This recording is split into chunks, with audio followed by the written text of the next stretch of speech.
Maybe you have the RC300 like I do, and you wondered, how do I set it up? What do I plug it into? A guitar amp, an acoustic guitar amp, electric guitar, a bass guitar amp, a keyboard amp?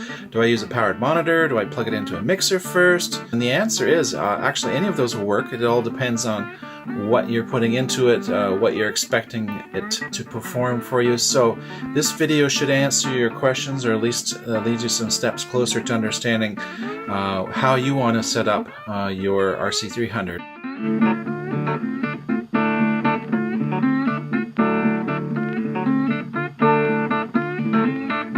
Well, your first consideration for amplifiers to use, or PAs to use after your RC300, is basically what's going to be coming out of your RC300. Are you using vocals as well as acoustic instrument, or an electric guitar, or bass guitar, or keyboards, or you'll have maybe a drum machine as well as the drum machine in the RC300.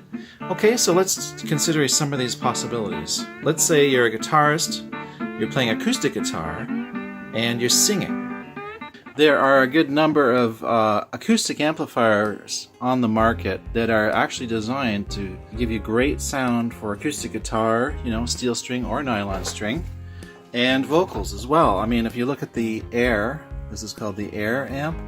This is an older one, it's called an Alpha, and it has already two different inputs. Say, for example, if you came out of the RC300, you just go right into this, and it's designed very well to give you all the power you need in a smaller gig or a medium-sized gig.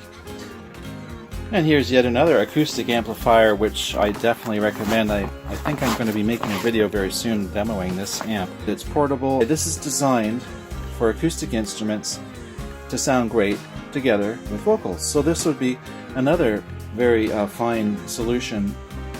Here is another amplifier, which is a little bit bigger. It's called Acoustic Solutions by Godin.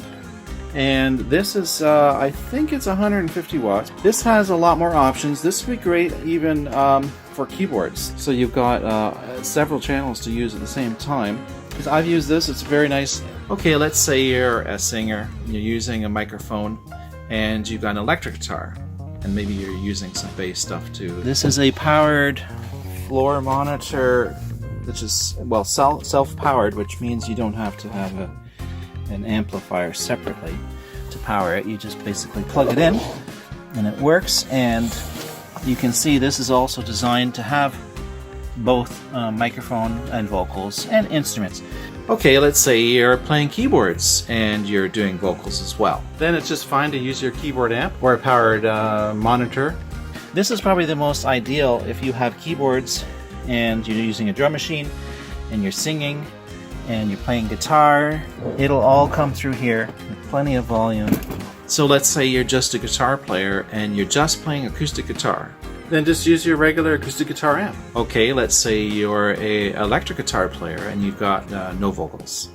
In that case, just go ahead and use any of your electric guitar amps, because they will not deal with vocals well, and you're not using vocals, so it's not an issue. Okay, and one important side note, very important side note, if you're using an electric guitar with vocals, and you're going to go into the PA like the one I just showed you, for example, the powered floor monitor, which is great, or any kind of powered monitor, you have to have one of these. This is called a New Neighbor Iconoclast. I love this one.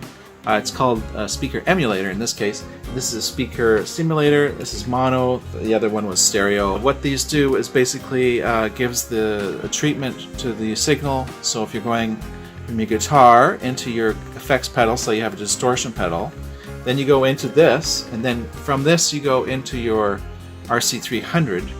This will treat it as if there's a cabinet that's being mic'd there, and you can select all the different mics in here, all the different arrangements of the cabinets. This one's a little more simplified, but I find it's very, very excellent. It's just, I love this one a lot too. So there's two options for you if you're using electric guitar, especially if you're using distortion. If you're using just clean, it might be okay.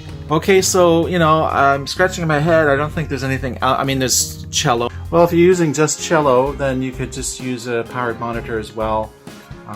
Or an acoustic instrument amplifier that would probably work nice with a cello.